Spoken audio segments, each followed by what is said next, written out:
Hey guys, Speedoz here, and today I bring you a new video about the Blade Vortex Chieftain, which in my opinion is one of the most satisfying builds and comfortable builds to play in PoE. Honestly, with this amount of HP and with this decent clear speed that we have, is really fun to play. You can see plenty of information, useful information here on the PoB that is on the video's description. At the bottom left you have a few leveling trees that you can use, as you can see here. Once we go all the way here, we basically regret a few points, so you can keep leveling. You also have the leveling tree before the Thread of Hope and after the Thread of Hope, so feel free to check it out.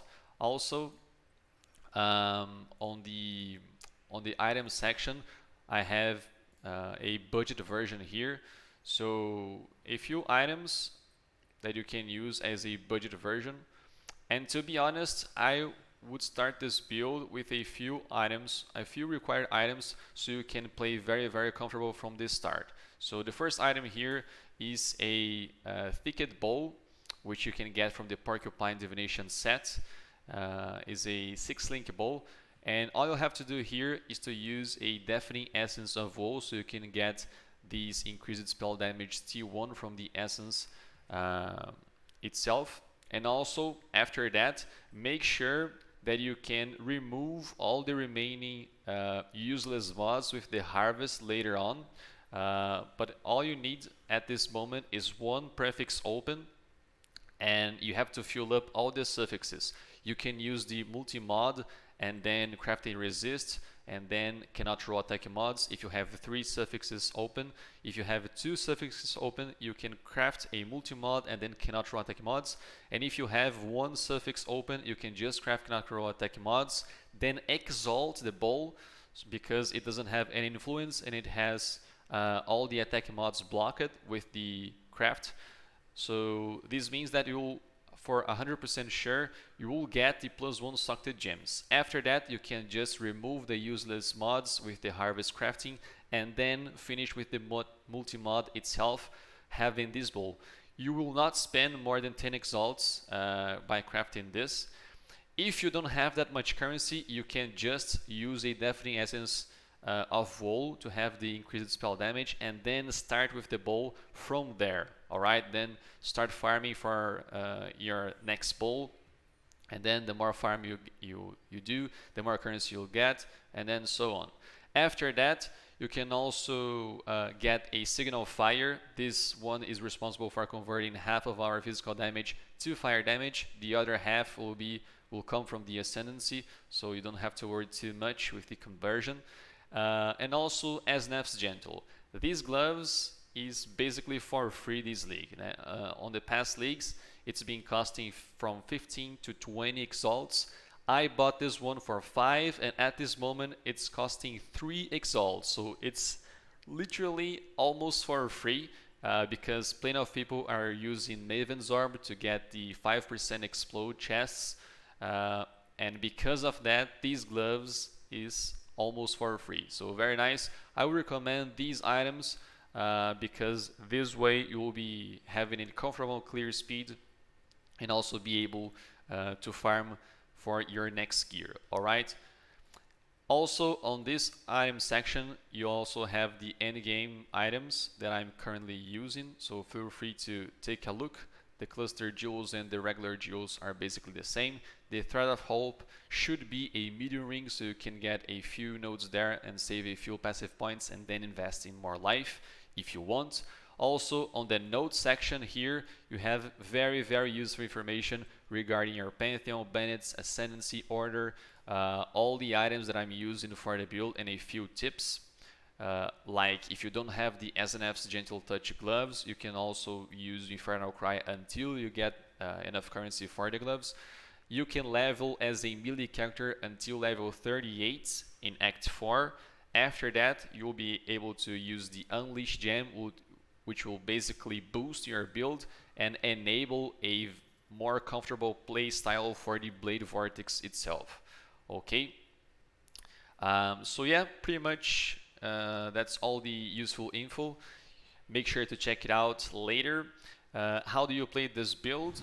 You basically walk around. You can place the Enduring Cry on your walking section. Because of the call to arms, all the war cries are instant, so very, very comfortable to play. You will be gaining endurance charges independently if there is a monster nearby because of this ascendancy. And also every time you lose endurance charge in the past 8 seconds, you gain 15% more damage, so very useful, very nice mechanic to work along with the castle damage taken and the immortal call, which will make you even which will increase your survivability even further. So you're walking around, you can when you reach the boss, you can use the Wave of Conviction because you'll reduce its fire resistance by applying the exposure and the combustion linked to the Wave of Conviction, and then you can pop up your Val Righteous Fire, your Blade Vortex, and then if you have the Namahu's buff active, you explode the boss in a very, very nice way.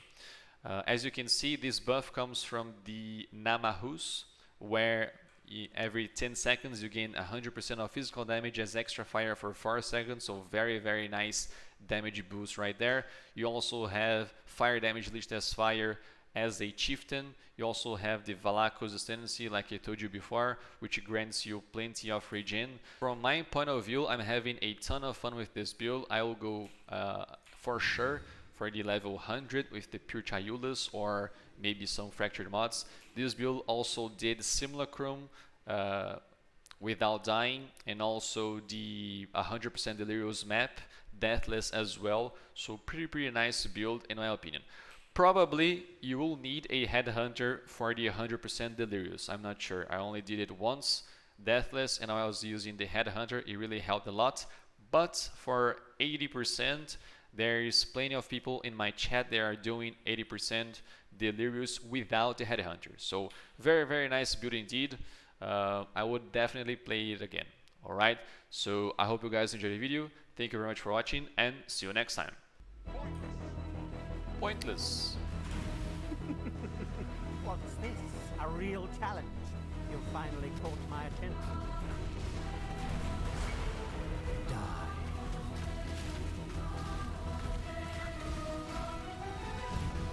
Why run? What's the point? Why fun? What's the point?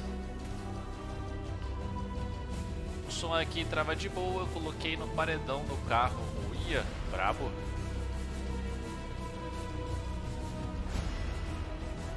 Oh, valeu, Aurélio. Vou ver.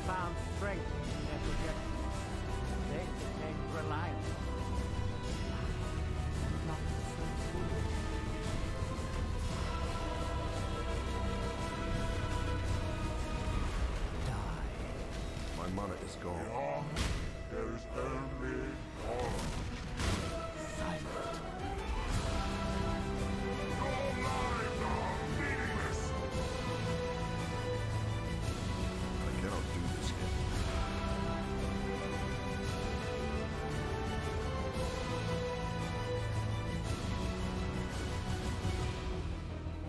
Obliteration. Why resist? Life really interesting enough to warrant all this pain.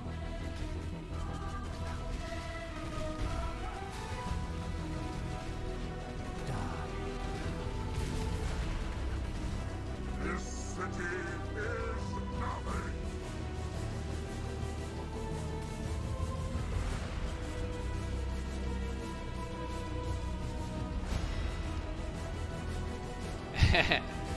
Pelo amor de Deus, Speedoz, é why run, not fun?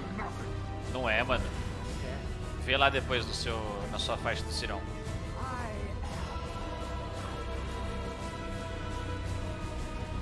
É why fun? What's the point?